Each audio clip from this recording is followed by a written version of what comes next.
Itago niyo na lang po ako sa pangalang Louie. 56 na taong gulang at isang barangay tanod dito sa amin sa Bicol. Dito ako ipinanganak at lumaki, kaya matagal ko na rin kilala ang lugar na ito. Simple lang ang buhay naming mga taga-barangay dito. Karamihan sa amin ay magsasaka o mangingisda. Tahimik lang ang komunidad namin. Maliit lamang ito na binubuo ng mga payak na bahay at palayan. Maaliwalas ang paligid dahil sa dami ng mga puno't halaman. Masayang namumuhay ang mga tao rito sa kabila ng kahirapan. 30 taon na akong naglilingkod bilang isang tanod. Kasama ko sa trabaho sina King at Buboy. Ako ang pinakamatanda sa amin, kaya ako rin ang leader nila. Gabi-gabi kaming nag-iikot gamit ang aming tricycle upang magbantay sa barangay. Mapayapa naman dito kaya parang joyride lang ang aming pag-iikot. Minsan, pinapadaan na lang namin ng oras sa paglalaro ng chess sa loob ng outpost. Ngunit may isang lugar sa barangay na lagi naming iniiwasan tuwing gabi. Ang Iraya. Ito ay nasa pinakadulo ng aming barangay. Isang liblib na kagubatan na hindi tinatapakan ng sino man, lalo na kapag madilim na. Maraming kwento at alamat tungkol dito. Sabi ng matatanda, dito umano nakatira ang mga aswang. May isang kuweba sa gitna ng gubat ang mga nilalang na ito. Pawang katang isip lamang ang mga kwentong ito para sa amin noon. Ngunit isang gabi, napatunayang totoo pala ang lahat. Nagsimula ito nang may biglang pumasok na binata sa outpost namin. Nangangatal at nanginginig ito habang sinasabi na inatake sila ng mga aswang sa Iraya. Hindi kami naniwala agad pero nagmadali kaming pumunta doon upang tulungan ang kasamahan niya. Ito ang hindi ko makakalimutang gabi. Una itong pagkakataon na haharapin namin ang mga nilalang sa kuweba ng Iraya. Hindi ko akalain na totoo pala sila at handa kaming lahat na ialay ang aming mga buhay para lang mailigtas ang iba. Mabilis kaming tumakbo papunta sa Iraya gamit ang aming tricycle. Halos mahulog na sa kinauupuan si Buboy at ang binata dahil sa mabilis kong pagmamaneho. Gusto kong marating agad ang lugar upang maiwasan ang mas malalang panganib. Nang makarating kami sa gubat, parang bumagal ang takbo ng oras. Mabagal na tumatakbo ang tricycle dahil sa mabato at makipot na daan. Madilim din ito dahil sa mataas na mga puno. Kung hindi dahil sa liwanag ng buwan, baka hindi na kami makakita ng daan. Tila ba ang kaba at pangamba ang humahawak sa aking dibdib habang patuloy kaming nagmamaneho ni King. Nanatiling tahimik lamang kaming tatlo pero ramdam na ramdam ko ang tensyon sa paligid. Ang binata lang ang tila nababaliw sa takot.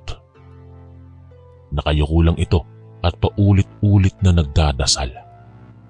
Tila ba ang demonyo mismo ang haharapin namin sa dakong yon? Maya-maya pa, dumating din kami sa pinakagitna ng gubat. Doon ko unang nakita ang nakakakilabot na eksena. Ang pisngi ng bangkay ng isang binata na nakahandusay sa lupa. Tinatangay ito ng 5 malalaking nilalang na mukhang halimaw. Sa unang tingin pa lamang, alam kong mga aswang sila. May mahahabang buhok sila na parang balahibo ng hayop. Ang kanilang mga mata ay kulay dugo at ang kanilang mga ngipin ay matalim tulad ng pangil ng leon. Nang makita nila kami, lahat sila ay napatingin sa amin ng sabay-sabay. Para silang mga gutom na lobo na handang lamunin ang kanilang huli. Sa sandaling iyon, nawala ang lahat ng takot ko. Ang naiisip ko na lamang ay kailangang mailigtas ang aking mga kasama, kaya mabilis akong umurong gamit ng tricycle. Ngunit biglang may lumundag na isang nilalang mula sa puno papunta sa amin. Buti na lamang at handa si King na may dalang batuta. Isang malakas na hampas ang ibinigay niya rito. Narinig ko pa ang tunog ng pagsabog ng bungo nito bago ito bumagsak sa lupa. Ngunit nasugatan din si King nang maisangganang nilalang ang matalim nitong kuko. Dumudugo ang kanyang dibdib, ngunit patuloy pa rin kaming tumakas papalabas ng gubat. Ilang saglit din bago tuluyan kaming makalabas ng Iraya at nasa daang bayan na kami. Tiningnan ko sa salamin ng mga aswang, hindi na sila sumunod pa. Kaagad kong dinala si King at ang binata sa health center. Buti na lang at nalunasan agad ang sugat ni King, kaya ligtas na ang kanyang buhay. Ngunit hindi ko makakalimutan ang mga pangyayari sa gabing yon. Una itong pagkakataon na haharapin ko ang mga tunay na halimaw. Mas lalong tumibay ang aking paniniwala sa mga kwentong aswang. At mula noon, lalo ko nang minahal at itinaguyod ang aking barangay upang mapanatiling ligtas ito sa mga nilalang sa gubat ng Iraya. Pagkalipas ng insidente sa Iraya, muling nanumbalik ang takot ng mga tao sa lugar na yon. Mas lalo itong naging mainit na usap-usapan sa buong barangay. Pati na rin ang aking mga kasamahang tanod ay hindi mapakali. Si Buboy, bagamat matapang sa panlabas, ay halatang nanginginig pa rin sa takot tuwing dumadaan kami sa tabi ng Iraya. Si King naman, bagamat nakarecover na, ay tila nawalan na ng sigla at lagi na lang tulala. Kahit ako, hindi maikakaila, ay nababahala. Lagi kong naaalala ang mga pangyayari sa gubat. Ang mga mata ng mga halimaw, ang tunog ng kanilang kainitan, ang amoy ng dugo, lahat ay bumabalik sa aking isip gabi-gabi. Upang mapanatiling ligtas ang lahat, pinasya naming paigtingin ang aming pag-iikot lalo na tuwing hating gabi. Naglagay din kami ng mga bantay malapit sa daan patungong Iraya upang pigilan ng sinumang maglakas loob na pumasok doon. Ngunit sa kabila nito, may iilan pa ring batang paslit na nagpapakita ng katapangan. Kagaya ng binata na kasama namin nung gabing iyon, marami ang hindi naniniwala sa mga kwento tungkol sa lugar. Isa sa kanila si Jose, ang anak ng barangay kapitan. Kahit pa bilang guro ko noon ang kanyang ama at mahigpit itong nagbabantay sa kanya, isang gabi ay tuluyan na siyang nawala. Kinabukasan, natagpuan na lamang ang kanyang bangkay sa Iraya. Mukhang dinakot ng hayop. Simula noon, ipinagbawal na ng barangay ang sino man na pumasok sa lugar, maging tanghali man o umaga. Hanggang ngayon, nananatiling isang misteryosong gubat ang Iraya. Walang nakakaalam kung ano ang naghihintay doon sa dilim. Ngunit ang alam ko lang, handa akong isugal muli ang buhay para pangalagaan ng barangay ko mula sa anumang kapahamakan. Matapos ang insidente kay Jose, tila unti-unting nakalimutan na ng mga tao ang tungkol sa Iraya. Naging abala rin kasi ako sa aking mga bagong responsibilidad bilang leader ng mga tanod. Kada buwan ay may mga pulong kami upang pag-usapan ang kaligtasan ng barangay. Pinag-aaralan din namin kung paano mapapaigting ang aming ronda, lalo na tuwing madilim na. Ngunit habang tumatagal, naging komportable na rin ang lahat. Dahil walang insidente sa mahabang panahon, unti-unting nawala ang takot ng mga kabataan sa lugar. may ilang grupo ng binata na muling nagpasyang pumasok sa Iraya. Gusto raw nilang patunayan na walang totoong panganib doon at ang lahat ng kwento ay katang-isip lamang.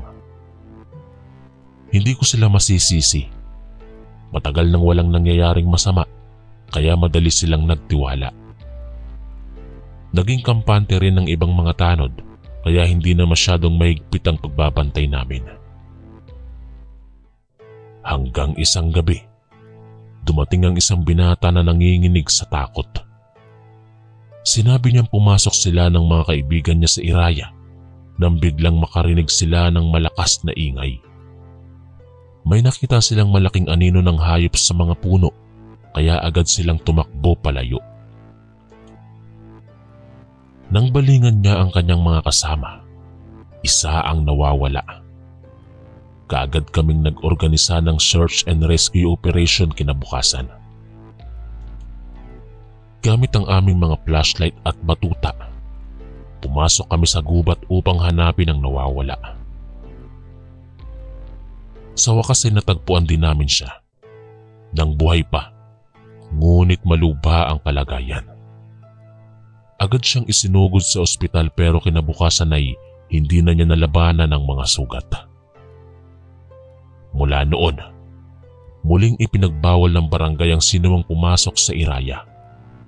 Muli, bumalik ang takot ng mga tao sa lugar na iyon. Patuloy lamang akong nag-iingat at handang protektahan ang aking mga kababayan anumang oras mula sa mga nilalang sa gubat. Matapos ang huling insidente, tuluyan na ngang naging bawal ang sinumang pumasok sa Iraya. Ginawang high-risk area ito ng barangay dahil sa mataas na peligro rito. Ako mismo, bilang leader ng mga tanod, ang nagsisiguro na mahigpit na ipinatutupad ito. Naglagay kami ng mga bantay sa bawat pasukan patungo sa gubat at nagbababala sa sinumang maglalakas loob na lumapit doon. Sa mga nakalipas na buwan, tahimik na ang barangay namin. Walang nagtangkang pumasok sa Iraya at walang insidenteng naitala doon. Kahit ang aking mga kasamahang tanod ay unti-unting nakakalimot sa takot. Ngunit sa kabila nito, nananatili pa rin ang alerto at pag-iingat ko. Alam kong ang mga nilalang sa gubat ay nananahimik lamang. Naghihintay ng tamang pagkakataong muling manghuli ng biktima. Kapag nawala ang takot, doon sila mangangalap muli ng buhay. Kaya patuloy akong nagbabantay araw at gabi. Tinitiyak kong ligtas ang bawat sulok ng barangay, lalo na ang paligid ng Iraya. Alam kong responsibilidad ko ito bilang leader ng mga tagapangalaga ng kapayapaan dito. Nangako ako sa aking sarili na habang buhay kong iingatan ng barangay mula sa anumang kapahamakan. Hanggat may hininga ako, patuloy akong lalaban para sa kaligtasan ng aking mga kababayan. Mananatiling mapayapa ang aming tahanan habang naririto ako. Ngunit alam ko rin na darating ang panahon na hindi nakakayanin ng aking lakas ang pagbabantay. Kaya sa mga batang tanod, ipinapasa ko ang aking tungkulin na protektahan ng barangay laban sa anumang kapahamakang nagmumula sa dilim ng Iraya. Hanggang dito na lang po. Muli, ako po si Louie, ang inyong kaistorya. Kamusta po mga kaistorya? Ako po si Jose. Isa akong guro sa elementarya dito sa aming maliit na bayan sa probinsya. Simple lang ang buhay dito sa amin. Minsay tahimik, minsay maingay. Dahil sa mga batang naglalaro. Subalit may mga alaala akong hindi malilimutan mula nung ako'y bata pa. Ito ang tungkol sa aking lola na si Lola Amor. Nung mga panahong yon, Nakatira si Lola sa malapit sa bahay namin. Ngunit dahil sa katandaan niya, hindi na niya magawa ang mga dati niyang gawain. Hirap na siyang maglakad at makakita. Kaya naman napagdesisyonan ng aking mga magulang na kunin siya para alagaan. Ako lang naman din ang anak nila, kaya may sapat na espasyo para sa kanya. Nang lumipat si Lola sa bahay namin, high school na ako. Doon ko na napansin ang iba't ibang kakaibang ugali at anyo niya. Halimbawa, madalas hindi siya sumasabay sa hapagkainan kapag gulay o isda ang ulam. Gising lang siya kapag karne ng baboy o manok ang aming ulam. Kapag naman kumakain na siya, para siyang mabangis na hayop sapagkat ang paglunok ng pagkain ay wala siyang iniiwan maski buto. Minsan nga, humihingi pa siya ng mga tirang buto ko. Napapansin ko ring buo at matalas ang mga ngipin niya kahit napakatanda na niya. Ang kanyang buhok ay hindi nagugupitin kaya umabot na ito hanggang puwitan. At never ko siyang nakitang naliligo o naguhugas maski ng kamay o paa. Takot siya sa tubig kaya nagtataka ako kung paano niya nililinis ang sarili. Sa kabila nito, nagpapalit naman siya ng gamit. Pero iisang uri lamang ito. Puting pang itaas at itim na palda. Pati ang kanyang mga kuko sa paa at kamay ay hindi niya ginugupit. Kaya lampas sa 2 pulgada na ang haba. Dahil sa mga kakaibang bagay na ito kay Lola, unti-unti akong nagduda sa kanyang pagkatao. Pero hindi pa rin nawawala ang pagmamahal ko sa kanya. Siya ang nagturo sa akin ng maraming aral at inspirasyon sa buhay. Kaya't sa mga sumunod na araw, pinilit kong alamin ang totoo niya. At doon nagsimula ang malagim na alaala ng aking kabataan. Sa paglipas ng mga araw, lalo akong nagduda kay Lola dahil sa mga kwentong naririnig ko mula sa aming mga kapitbahay. Una rito, ang kwento ni Mang Flor na nagmumula sa kabilang barangay. Isang gabi daw ay naisipan niyang umihi sa may puno ng mangga sa likod ng bahay nila. Matapos siyang makapagpasasa, narinig niya ang mga sanga ng puno na parabang may umaakyat dito. Paglingon niya, nakita niya si Lola na nakatingin sa kanya mula sa itaas ng puno. Namumula ang mga mata. Dali-daling tumakbo si Mang Flor papunta ng bahay nila at saka kumuha ng sundang. Ngunit nang bumalik siya, wala na roon si Lola. May naikwento rin sa akin si Aling Rebecca na isang tindera ng karne sa palengke. Madalas silang bumibili ng karne ng magulang ko mula sa kanya.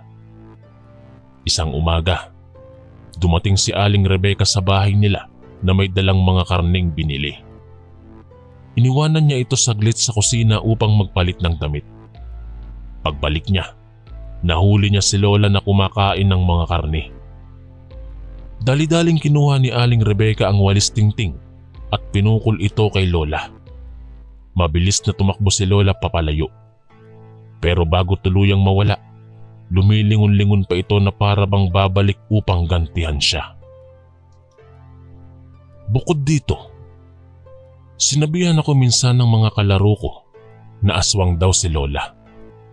Hindi ako naniwala noon, ngunit patuloy ang kanilang pang-aasar sa akin tungkol dito. Bakit ganito ang tingin nila kay Lola? May mga nakakita raw sa kanya na gumagala sa gabi. Sa dami ng mga narinig kong kwento, hindi ko na maipinta ang nararamdaman ko. Nalilito ako kung totoo ba ang lahat ng ito o baka naman nagkakasabwatan lang ang mga tao upang siraan si Lola. Ngunit ang huling kwento ang talagang ikinabahala ko. Ito ay mula kay Mang Calvin na mangingisda. Isang hating gabi daw ay nagising siya upang umihi. Pumunta siya sa baybayin malapit sa kanilang bahay at doon niya nakita si Lola na nakatayo sa gitna ng dagat. Ang kakaiba, umaabot lamang hanggang baywang nito ang tubig at sa madilim na paligid, nagniningning ang buong katawan nito. Para itong may suot na pilak na damit. Sa takot, tumakbo agad pabalik si Mang Calvin sa kanilang bahay. Kahit anong pilit kong ipagtanggol si Lola, hindi ko maikakaila na nababahala na rin ako sa mga kwentong ito. Paano kung totoo ngang may lihim siyang buhay na hindi ko alam? Paano kung masama pala ang ginagawa niya kapag wala kami sa bahay? Sa mga sandaling iyon, naisip kong kailangan ko nang alamin ng katotohanan tungkol kay Lola. Upang malaman ng totoo tungkol kay Lola, minabuti kong bantayan siya ng palihim. Gusto kong makita ng sarili kong mga mata kung ano ang ginagawa niya kapag walang ibang tao sa bahay. Isang gabi, inabangan ko siyang matulog. Nagpanggap akong mahimbing din ang pagkakatulog. Ngunit nakapingid lang ako at inaabangan ng anumang kakaibang tunog o galaw. Nang marinig kong mahimbing nang natutulog ang magulang ko, tuluyan ko nang binuksan ang mga mata ko. Tahimik akong lumabas ng kwarto. Madilim man, nakakapasok ang liwanag ng buwan sa aming bahay, kaya kita ko ang paligid. Wala si Lola sa kanyang higaan. Wala rin siya sa kanyang paboritong upuan sa harap ng bintana. Kahit saan ay hindi ko siya mahanap. Matagal akong naghintay ngunit hindi pa rin bumalik si Lola. Malapit nang sumikat ang araw nang marinig ko ang mga yapak mula sa labas. Mabilis akong nagtago sa tabi ng kabinet upang hindi niya ako makita. Pagpasok niya sa bahay, halos mapatalon ako sa kinatatayuan ko sa sobrang gulat. Iba ang anyo ni Lola. Matalas ang kanyang mga ngipin at mas mahaba ang kuko kumpara kanina. Puno ng dugo ang bibig at dibdib niya. Parang sinabuyan siya ng pulang pintura. Nangihina siyang naglakad papunta sa kwarto, samantalang ako nanginginig at namumutla sa takot. Hindi ko mawari ang nangyari. Paano naging ganoon si Lola? Saan niya nakuha ang dugo? Ano man ang katotohanan, tiyak na hindi ito isang normal na pangyayari. Matapos nung gabi, tuluyan ko nang napatunayan na totoo ang mga usap-usapan tungkol kay Lola. Hindi ko alam kung ano ang dapat kong maramdaman. Natakot ako sa kanya pero mahal ko pa rin siya bilang Lola. Kinabukasan, sinabi ko kay nanay ang lahat ng nakita ko. Sa wakas, winika niya sa akin ang buong katotohanan tungkol kay Lola. Doon ko unang nalaman na isa pala siyang aswang at may tinatawag na bertud ng gabunan na nagbigay buhay sa kanya. Kahit natatakot, naawa rin ako kay Lola. Hindi niya piniling maging ganito at kahit aswang siya, mabuti pa rin naman ang loob niya. Hindi niya ginamit ang kapangyarihan niya para manakit ng iba. Kaya mas lalong tumibay ang pagtingin ko sa kanya bilang isang mabuting Lola. Pagkatapos malaman ng lihim ni Lola, mas minabuti kong alamin mula kay nanay ang buong kwento kung paano siya naging aswang. Isang araw, sinamahan ko si nanay sa palengke. Habang naglalakad kami, tinanong ko siya tungkol dito. Una siyang nag-alinlangan pero sa huli ay ikinuwento niya ang lahat. Noon daw ay dinala si Lola ng mga kaibigan sa isang piyesta sa hindi pamilyar na lugar. Maraming pagkain doon kaya nabusog si Lola.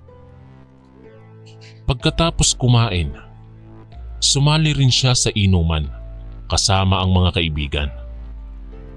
Iyon ang huling naalala niya bago nagising kinabukasan sa tabi ng daan. Mula noon, napansinan ni Lola ang pagkahilig niya sa karne ng baboy at manok. Parang humahaba rin ang kuko at ngipin niya kapag nagugutom siya nito. Unti-unti na siyang naging isang aswang. Kaya dinala siya ng kanyang mga magulang sa isang albularyo upang magpagamot. Ngunit napakalakas na kapangyarihan sa katawan ni Lola kaya walang nagawa ang albularyo. Ang tanging nagawa nito ay iluwal ang bertud ng gabunan mula sa katawan niya. Ito raw ang pinagmumula ng lakas ni Lola bilang aswang. Kung mawawala ito sa kanya, mamamatay siya.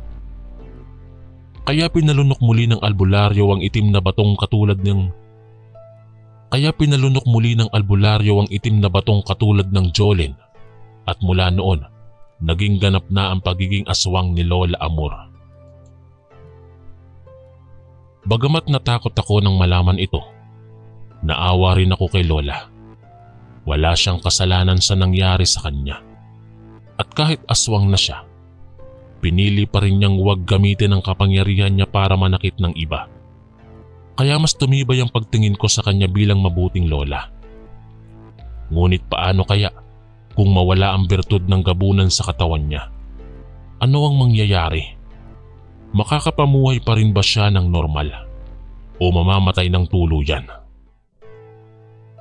Ang mga tanong na ito ang pumupuno sa isip ko habang papalapit na ang huling sandali ni Lola sa mundong ibabaw. Dumating ang panahon na tuluyan ng lumala ang kalagayan ni Lola. Hindi na siya makalabas ng bahay maski sa anyong aswang. Hindi alam ng lahat kung anong sakit ang unti-unting pumapatay sa kanya. Bawal siyang dalhin sa doktor dahil aswang nga siya. Kaya ipinatawag ni nanay ang mga kapatid niya. Alam nilang malapit na ang huling oras ni Lola.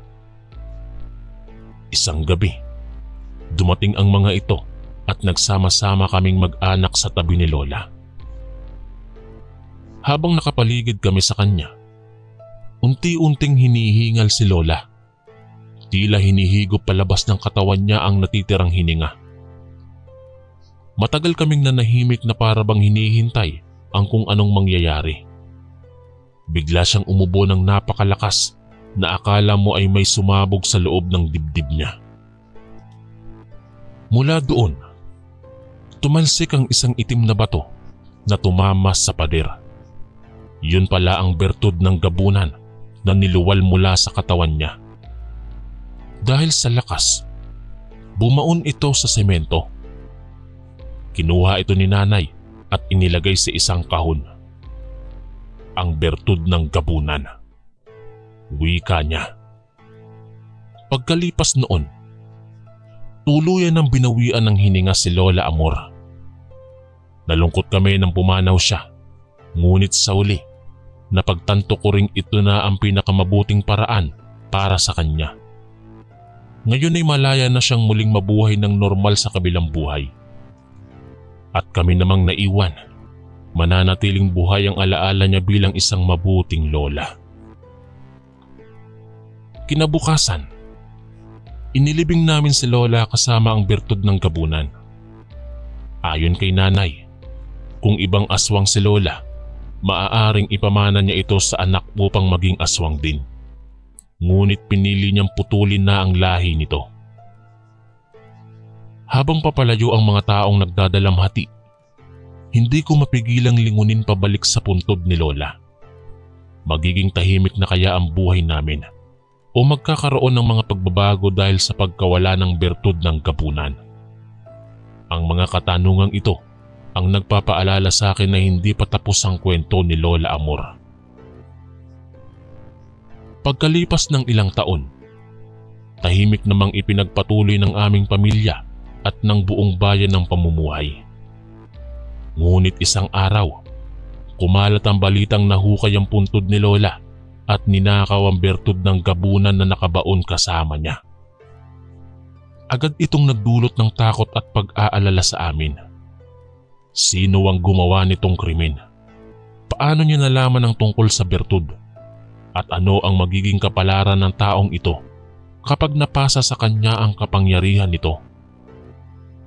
Dali-daling pumunta ang mga opisyal sa sementeryo upang imbestigahan ang insidente. Ayon sa kanilang ulat, hukay na nga ang puntod ni Lola, ngunit wala nang laman ng kabaong nito. Kumpirmado ngang ninakaw ang bertud ng gabunan. Sa mga sumunod na araw, patuloy ang pagsisiyasat ng mga pulis. Tinatanong nila ang bawat mamamayan kung may nakitang kakaibang bagay nung mga nakaraang gabi. Ngunit walang nakapagbigay ng matinong impormasyon. Maya-maya pa ay may dumating na balita na natagpuan ng ilang lalaking walang malay sa tabi ng puntod ni Lola. Agad silang dinala sa ospital. Ayon sa mga doktor, sila ang mga naghukay ng libingan ni Lola. Ngunit hindi maipaliwanag kung bakit sila na-aksidente at nawalan ng ulirat. Dahil dito, muling sinuri ng mga pulis ang loob ng puntod. Walang nawawala kahit anumang bagay mula sa kabaong. Kinumpirma nilang buo pa rin ang labi ni Lola, pati na ang bertud ng gabunan. Kahit na isalba ang bertud, nananatiling nakababahala ang pangyayaring ito. Paano nalaman ng mga lalaki ang tungkol dito? At kung hindi sila ang tunay na magnanakaw, sino ang talagang gumawa nito? Ngunit sa kabila ng lahat, nagpapasalamat ako sa Diyos na walang nakuha ang mga kriminal. At sa wakas, muli na namang natagpuan ng kapayapaan sa aming bayan. Sana'y manatiling ligtas ang puntod ni Lola hanggang sa muli kaming magkita sa langit. Kahit na isalba ang bertud ng gabunan, hindi pa rin mawala sa isip ko ang mga misteryo sa likod ng pagnanakaw sa puntod ni Lola. Una, paano nalaman ng mga kriminal ang tungkol sa bertud? Limitado lamang ang kaalaman dito sa aming bayan. At ang mga nakakaalam, gaya ng pamilya namin at ilang matatanda, ay tiyak na hindi nagsisiwalat. Pangalawa, kung hindi sila ang tunay na magnanakaw, sino ang talagang pumunta roon at nagtangkang nakawin ito? At bakit biglang naglaho ang taong yon nang dumating ang mga pulis? Pangatlo, ano ang motibo ng salarin sa pagkuha ng bertud? Alam niyang delikado itong gamitin bilang isang aswang o may ibang layunin siya dito. Panghuli, paano niya balak magamit ang kapangyarihan nito kung nagtagumpay siyang makuha ito? Iisipin niya ba ang kaligtasan ng bayan o ang kanyang sariling kapakanan lamang? Ang mga tanong na ito ang patuloy na tumatakbo sa isip ko. Nais ko sanang malaman ang mga sagot upang matahimik na ang loob ko. Ngunit natatandaan ko ang sinabi sa akin ni Lola noong buhay pa siya, na huwag maging mapanghinala sa iba at manatiling may pag-asa. Kaya ipinauubaya ko na ang mga bagay na ito sa Panginoon. Naniniwala ako na darating din ang mga sagot sa tamang panahon. Ang mahalaga ay manatiling maingat at maging mapagmatsyag sa anumang kakaibang pangyayari at patuloy na alalahanin ang mabuting halimbawa ni Lola Amor. Sa kabila ng lahat, lubos akong nagpapasalamat na nakasama ko siya sa aking kabataan. Siya ang nagturo sa akin na maging mabuti, makatao at mapagmahal sa kapwa.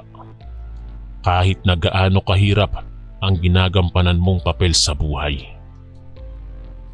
Matapos ang ilang taon, tuluyan ko ring napagtanto na hindi na mahalaga ang mga hindi nasagot na tanong tungkol sa nangyari noon sa puntod ni Lola.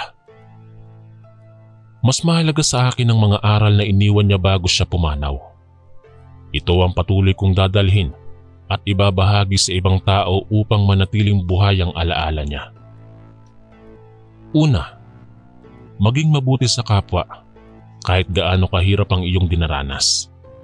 Ipinakita ito ni Lola nang hindi niya ginamit ang kanyang kapangyarihan para manakit ng iba kahit siya'y isang aswang. Pangalawa, huwag maging mapanghinala agad sa kapwa-tao nang wala pang sapat na patunay. Mas mainam na bigyan sila ng pagkakataong ipaliwanag ang kanilang panig. Pangatlo, manatiling may pag-asa at pananalig sa Diyos sa kabila ng anumang pagsubok na dumarating. Alam kong ang lahat ay may dahilan at darating din ang liwanag paglipas ng dilim. Panghuli, ang pag-ibig at pamilya ang pinakamahalaga sa lahat. Kahit na iba ang anyo o katauhan ng isang tao, mahalaga ay manatiling buo ang pagmamahal at pangunawa sa kanya. Maraming salamat sa lahat ng nakinig at sumubaybay sa kwento ng aking kabataan kasama si Lola Amor. Ang alaala niya ay mananatiling buhay sa puso ng bawat taong kanyang naimpluwensyahan. Patuloy nawa ang kanyang mabuting halimbawa para sa susunod na henerasyon. Hanggang sa muli, ako po si Jose, ang inyong kaistorya. Mapagpalang araw po Kuya Chris at sa lahat ng inyong tagapakinig. Itago niyo na lang po ako sa pangalang Raul. Nakatira ako kasama ang aking pamilya sa isang probinsya sa katimugang Luzon, partikular na sa bayan ng Quezon. Mapayapa at tahimik lang ang lugar namin. Karamihan sa mga kapitbahay namin ay magsasaka at mangingisda. Masaya kaming namumuhay dito sa aming tahanan na binuo naming mag-asawa. May asawa ako na tawagin niyo na lang po sa pangalang Cathy, isang mananahi. May dalawa kaming anak na lalaki, sina Patrick at Bob. Sila talaga ang pinakamahalagang tao sa buhay ko.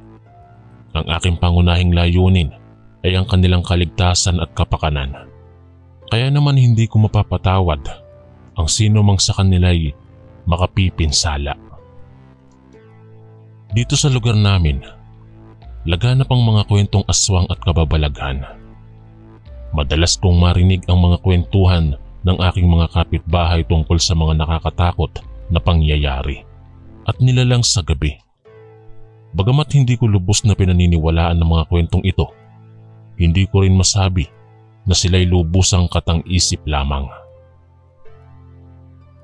Isa sa mga sikat na kwento rito ay ang tungkol sa isang mag-asawang nabiktima ng isang halimaw na nag-anyong baboy damo habang bumibiyahe pa uwi ng kanilang probinsya. Napakalaki at napakalakas umano ng hayop. Sinakmal nito ang lalaki at sinaksak gamit ang kanyang mahabang kuko habang nagmamaneho. Samantalang walang magawa ang kanyang asawa kundi umiyak sa loob ng kanilang sasakyan. Kinaumagahan, nakita na lamang silang magkasunod na nilalantakan ng nasabing hayop.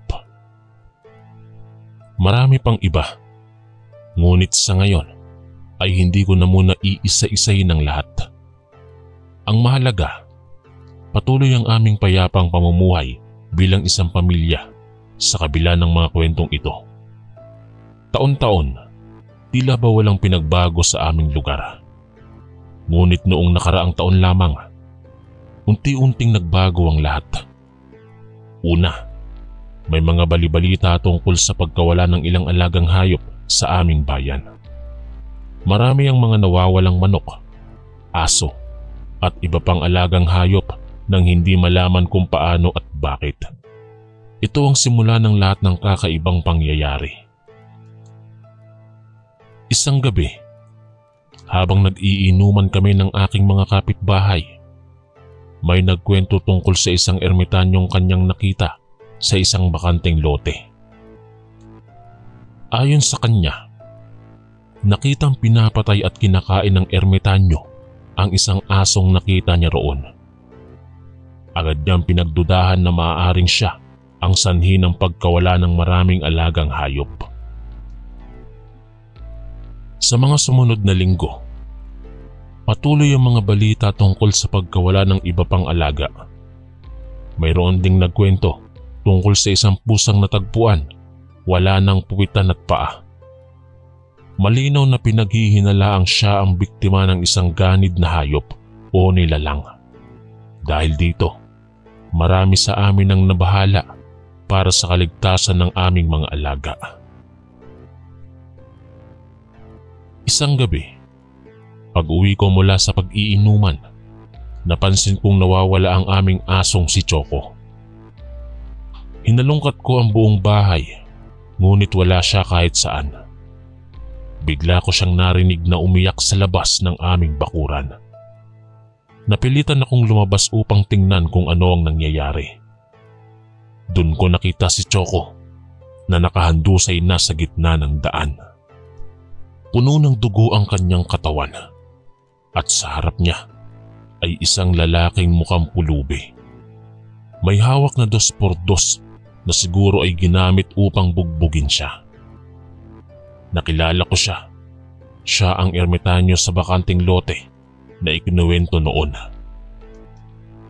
Sa galit, agad kong hinanap ang paraan upang pigilan siya bago niya salakayin ang aking pamilya. Ito ang simula ng lahat. Ang pagkakataon na unti-unting nagbago ang aking pananaw at nagising ang aking mga pagdududa. Nang makita kong kinakain ng ermitanyo ang aking mahal na alagang aso, naubos ang pasensya ko. Mahal na mahal ng aking mga anak si Choco. Kaya naman malamang magkakagulo sa bahay pag nalaman nilang ito ang nangyari. Ngunit higit sa lahat, concern ko ang safety ng pamilya ko. Naisip ko agad na matapos nitong kainin si Choco, susunod niyang pupuntiryahin ang aking pamilya. Kaya kailangan kong kumilos agad. Sa sobrang pagkabigla at galit, hindi ko alam ang isasagot ko. Pero isa lang ang malinaw sa isip ko. Kailangan ko siyang pigilan. Mabilis akong tumakbo pabalik sa loob ng bahay at kinuha ang baseball bat na laruan ng mga anak ko. Pagkatapos, nagtago ako sa gilid ng laboratorio at ref. Nag-abang sa lalaking ermitanyo. Maya-maya pa, narinig ko ang mahihinang yapak papalapit sa kusina. Tumibok ng mabilis ang puso ko habang hawak ang bat. Naroon na siya. Nakikita ko na ang anino niya. Inihanda ko ang aking sarili. Sa pagpasok ng ulo niya sa pintuan, agad kong inihampas ang bat sa kanyang muka. Tila isang pakwan ang bumagsak sa sahig nang hampasin ko siya. Sumipol ang dugo mula sa kanyang ilong at bibig. Marami ring ngipin niya ang nahulog dahil sa lakas ng pagkakasalpak sa kanya. Basag ang panga at ilong niya. Sa unang pagkakataon, nakita ko ang tunay na anyo ng ermitanyo. Hindi pala siya talaga matanda, gaya ng akala ko. Mukha lang siyang matanda dahil sa dumi ng kanyang mukha at buhok. Matapos ang ilang sandali, dumating ang mga tanod. Agad silang nagulat nang makita ang ermitanyo sa sahig na puno ng dugo. Buti na lamang at agad akong nakapag-report sa kanila ng nangyari. Sa tulong nila, dinala namin ang ermitanyo sa presinto. Habang hinihintay na makapagbigay ng salaysay, isa sa mga pulis ang lumapit sa akin. Nagtanong siya kung bakit at paano ko napagdesisyonang hampasin ng bat ang lalaki. Matapos kong ikwento ang lahat, sinabi niya na matagal na nilang minamanmana ng ermitanyong iyon. Marami na kasing reklamo ang natanggap nila mula sa iba't ibang lugar tungkol sa pagpatay at pagkain nito sa mga alagang hayop. Buti na lamang at naipit na nila ito. Pagkatapos naming mag-usap, umalis na ang pulis. Naiwan ako sa pag-iisip kung ano ang mangyayari sa ermitanyo. Ano kaya ang gagawin sa kanya ng mga nasa otoridad? Ipinagpalagay ko na ibang uri ng nilalang siya. Hindi siya ordinaryong tao, kaya marahil nais nilang itago siya sa publiko. Nang makauwi, agad kong inilibing si Choco sa bakuran. Nalungkot ang mga bata nang malaman ang nangyari sa kanilang mahal na alaga. Upang mapagaan ang kanilang loob, pumunta kami kinabukasan sa shelter para humanap ng bagong aso. Napili nila ang isang cute na puting tuta. Muli ay naging masaya ang aming tahanan. Ngunit sa kabila nito, hindi pa rin maalis sa isip ko ang tungkol sa ermitanyo. Ano kaya talaga siya?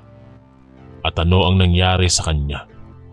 Hindi rin mawala ang pangambang baka sakaling makawala siya at bumalik upang gantihan kami. Dahil dito, laging nakaabang ako tuwing gabi at palaging nakasarado ang aming gate. Mahigpit din ang pagbabantay ko sa bagong alaga namin.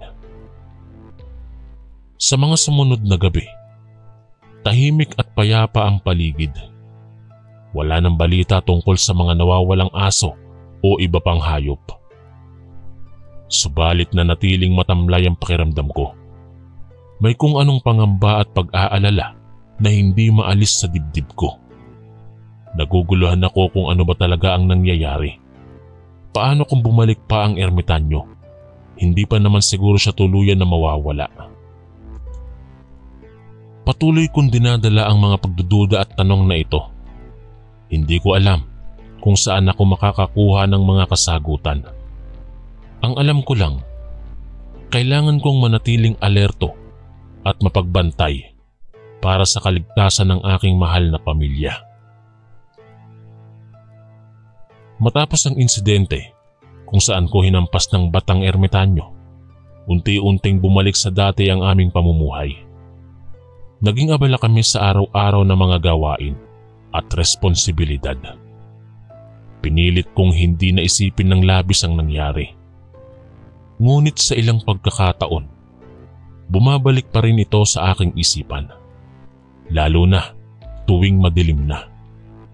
Hindi mapigilang mag-alala para sa kaligtasan ng pamilya ko. Dahil dito, patuloy ang aking pagbabantay tuwing gabi. Palagi kong sinisilip ang paligid at tinitiyak na nakasara ng maayos ang aming gate. Naglagay din ako ng ilaw sa labas para mas mabilis kong maaninag kung may pumasok man. Isang gabi, habang hawak ko ang aking flashlight at sinisilip ang bakuran, bigla kong napansin na nakabukas ang aming gate. Kinabahan ako ng husto. Agad kong iniikot ang liwanag upang masuri kung may ibang tao sa paligid. Wala naman akong nakitang kakaiba. Ngunit nang lapitan ko ang gate, may mga marka ng paa sa putikan papasok sa direksyon ng kagubatan. Tinawagan ko agad ang aking mga kapitbahay at ang barangay upang i-report ang nangyari. Naalarma sila nang malaman na nakita kong nakabukas ang gate. Sinabihan nila ako na mag-iingat at huwag munang lumabas ng bahay hanggat hindi pa naaayos ang sitwasyon. Kinabukasan, muling bumisita ang mga tanod upang masuri ang paligid. Ngunit wala na silang nakitang anumang ebidensya ng pagsisikap na pumasok sa aming bakuran. Sa mga sumunod na araw, tahimik pa rin ang paligid. Walang balita tungkol sa ermitanyo o kahit na anong kakaibang pangyayari. Ngunit hindi pa rin ako mapakali. May kutob akong may panganib pa rin nagbabadyang dumating. Gusto kong maniwala na ligtas na ang lahat. Ngunit may maliit na boses sa loob ko na patuloy na nagbababala.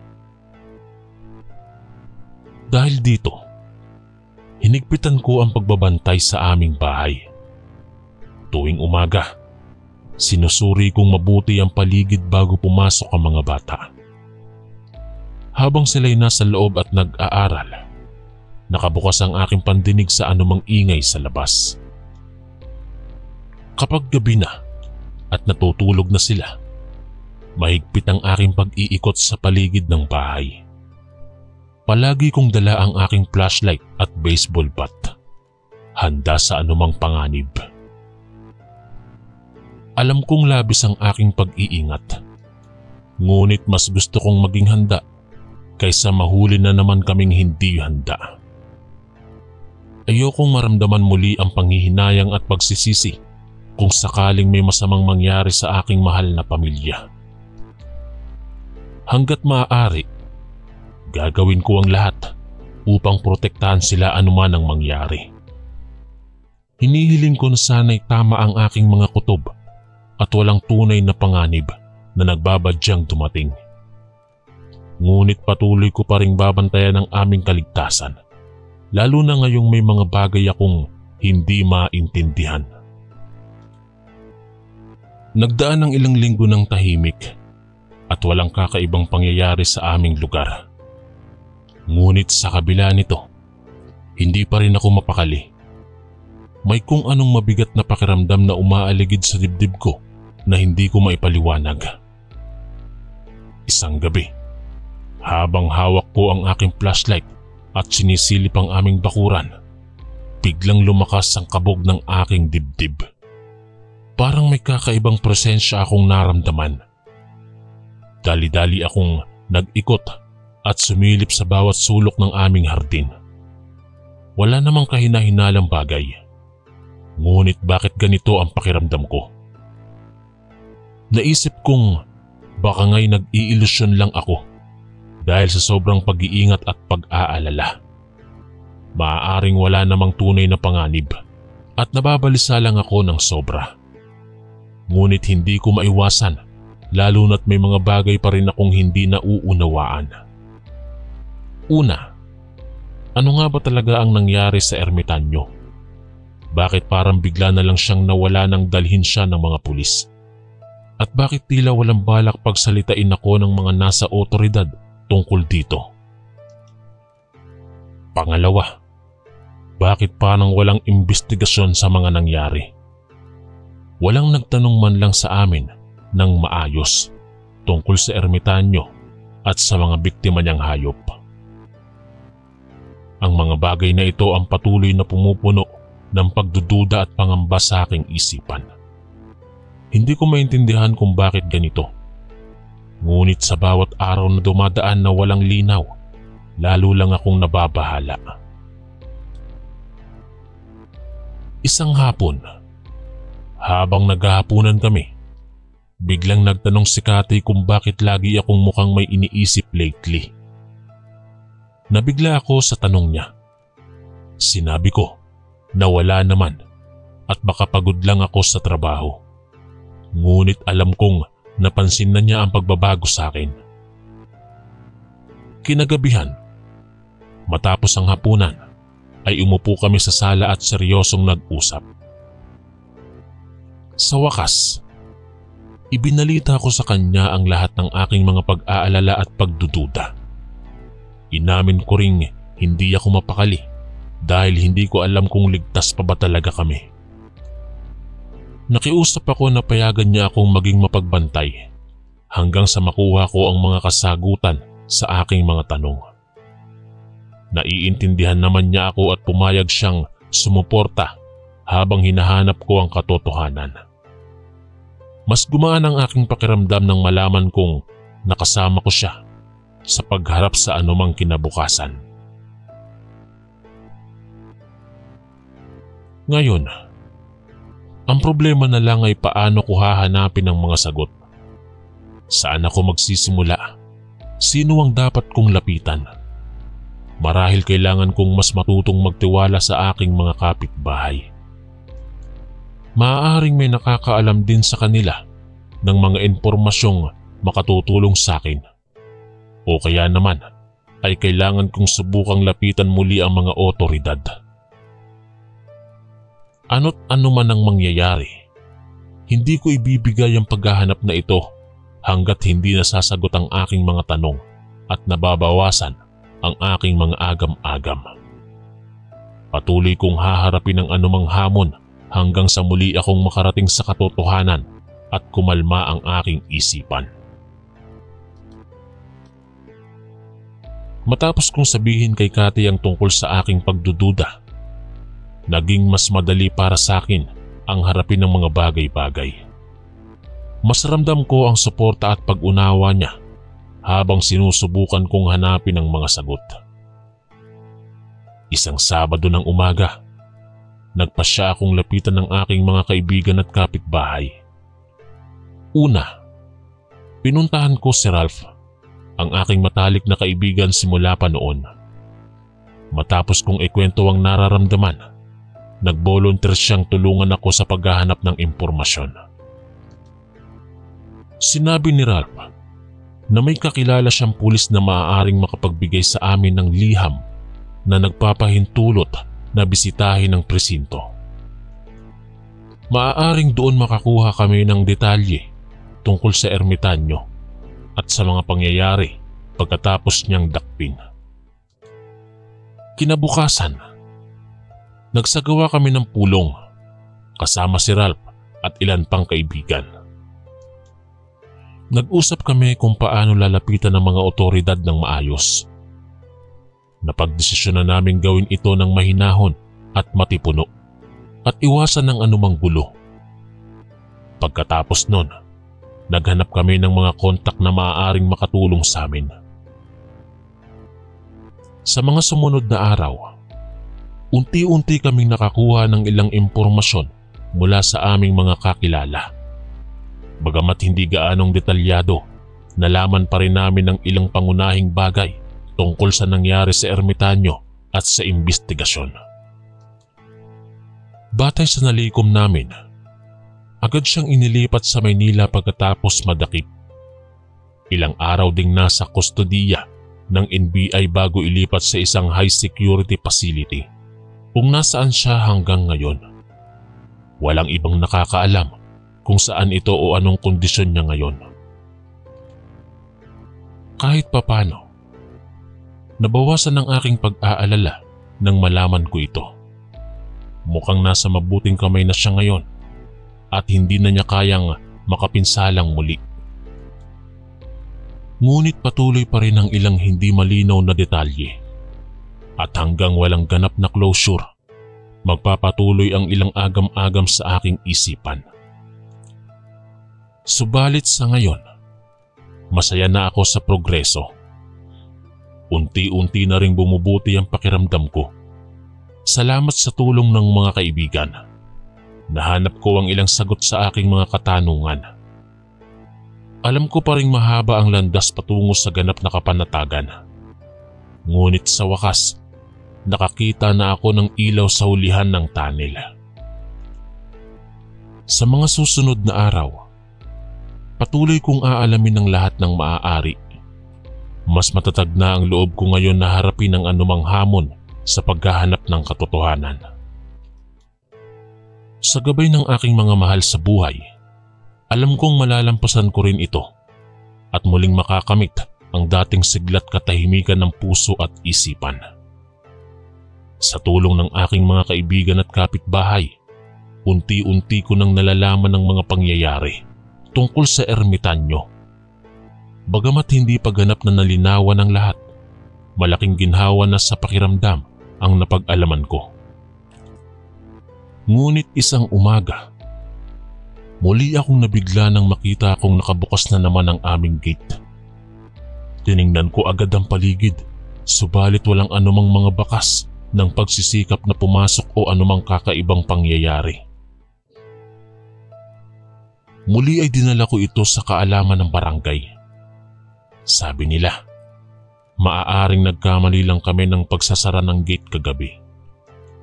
Ngunit sigurado ako na maingat kaming naglock bago pumasok sa loob ng bahay. May iba pa sigurong dahilan kung bakit at paano ito nabuksan. Dahil dito, muling bumalot sa akin ang pangamba at pagdududa. Makalipas ang ilang linggo ng katahimikan, bakit naman muli itong nangyari? Sino ang may pakana nito? At ano ang kanilang motibo? Isang gabi, habang nag-iikot ako sa paligid ng bahay, bigla kong narinig ang mahinang tunog ng mga yapak sa labas ng aming bakod. Dali-dali kong tinungo ang pinanggalingan nito. Hawak ang aking flashlight. Ngunit nang abutan ko na ang lugar, wala na roon ang anumang tao o hayop.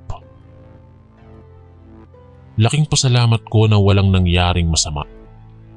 Ngunit hindi ko maiwasang mag-alala dahil mukhang may nagmamanman sa aming bahay. Sino kaya ito at ano ang maaaring balak niya? Kinabukasan, muling nagpulong kami ng aking mga kapitbahay upang talakayin ang nangyayari. Napagdesisyonan naming maghanap ng paraan upang mas mapalakas ang seguridad ng aming pamayanan. Nag-ikot kami sa barangay upang humingi ng tulong sa pagpapatrolya tuwing gabi. Nagpaabot din kami ng babala sa bawat kapitbahay na maging alerto at mapagmasid sa paligid. Hinihikayat din namin silang i-report agad sa barangay ang anumang kahina-hinalang aktibidad. Habang isinasagawa ang mga hakbang na ito, patuloy rin ang aking sariling pagbabantay. Hindi ko hahayaang may masamang mangyari sa aking pamilya. Mananatiling matatag ang aking kalooban hanggat kinakailangan. Magtiwala na lamang ako sa Panginoon at manalig na magtatagumpay din ang kabutihan. Sa kabila ng aming mga hakbang upang paigtingin ang seguridad sa barangay, nanatili pa rin ang panganib na aming nararamdaman. Lalo na tuwing madilim na, hindi maalis sa aming mag-asawa ang pangamba para sa aming mga anak. Isang gabi, habang nag-iikot ako sa labas ng aming bahay, bigla akong nakarinig ng malakas na sigaw mula sa kabilang kanto. Mula sa boses, parang si Mang Doro iyon, ang aming 77 taong gulang na kapitbahay. Kaagad akong tumakbo patungo sa pinanggalingan ng sigaw, kalaban ang lakas ng kabog ng dibdib ko. Nang marating ko ang bahay ni Mang Doro, nakita ko siyang nakahandusay sa sahig ng kanyang bakuran. Puno ng sugat ang kanyang katawan. Gumuhit sa akin ang malaking takot nang makitang nakalatag ang aking matandang kapitbahay na walang malay. Agad kong sinubukang alamin kung buhay pa siya habang sumisigaw ako ng tulong. Sa awa ng Diyos, may bahagyang pulso pa siya kahit mahina. Sa loob ng ilang minuto, dumating ang iba pang mga kapitbahay. Nakaalerto sila sa narinig na sigaw. Kaagad nilang tiniyak ang kalagayan ni Mang Doro habang hinihintay ang ambulansya. Kinakapitan ni Inay Gloria ang aking balikat habang patuloy akong nananalangin para sa aming kapitbahay. Sa ospital, nalaman naming matinding tinaga si Mang Doro nang hindi nakikilalang salarin. Maaaring sinalakay siya habang nag-iikot sa gabi sa kanyang bakuran. Grabe ang galit at pangamba na nadarama ko para sa kanyang kaligtasan. Ngunit sa kabila nito, nagpapasalamat ako sa Diyos na narinig ko ang kanyang sigaw at nagawang maagapan siya.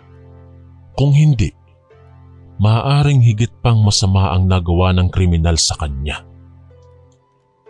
Sa mga sumunod na araw, todo pag-iingat kaming lahat sa aming barangay. Ngunit patuloy ang pananabik na mahuli at parusahan ng salarin. Mananatiling matatag ang aking paninindigan para sa katarungan ni Mang Doro at ng iba pang maaaring maging biktima. Matapos ang pag-atake kay Mang Doro, lalong tumindi ang takot at pag-aalala ng mga tao sa aming barangay. Lahat ay natatakot para sa kanilang mga buhay at ari-arian. Marami ang nagpaplano ng umalis pansamantala habang hindi pa nahuhuli ang salarin. Isang gabi, tahimik akong nag-iikot sa labas ng aming bahay nang biglang may marinig na mga hakbang papalapit sa akin mula sa dilim. Napatayo ako ng matikas at humawak ng patpat, handa sa anumang mangyayari. Ang mga hakbang ay lumalapit ng lumalapit. Sa liwanag ng buwan, unti-unting lumitaw ang figura ng isang matangkad na lalaki. Nakatungo at nakatago ang muka. Patuloy siyang naglakad ng walang imik. Hindi man lang ako tinitingnan. Ito na siguro ang salarin. ang isip ko. Nanlumo ako sa takot pero pinilit kong manatiling matatag. Sino ka? At ano ang ginagawa mo rito? Ang tanong ko nang may sigla, bagamat nanginginig. Walang sagot. Patuloy lang siyang lumalakad papalapit ng walang imik. Nang lumapit siya ng husto, tsaka ko lang napansin na may hawak siyang matulis na patalim na nakatutok sa katawan niya. Nangilabot ako sa takot.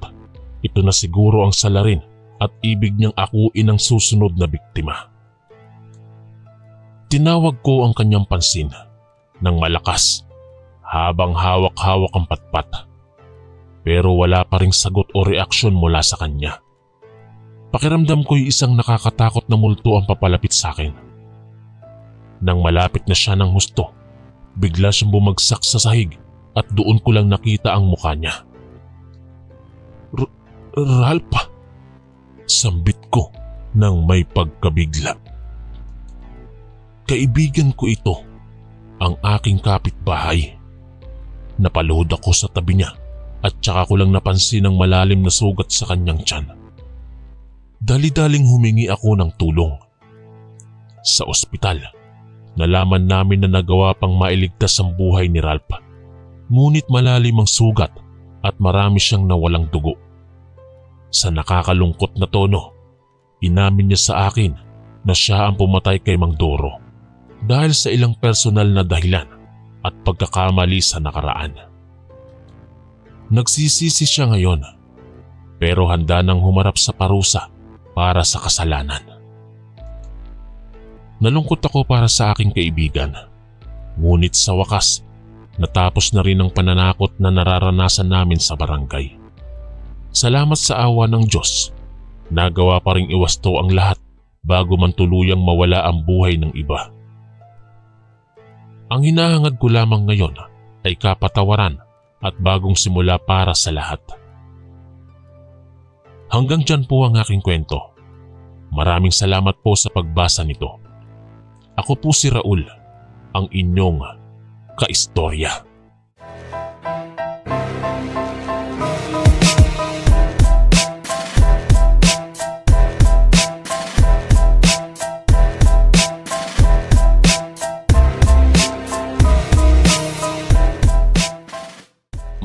Maraming salamat po mga kaistorya sa pakikinig. At kita-kits po ulit bukas para sa isa na namang nakakatakot na kwento. Ito po si Kuya Chris, ang inyong kaistorya. God bless po at ingat po lagi.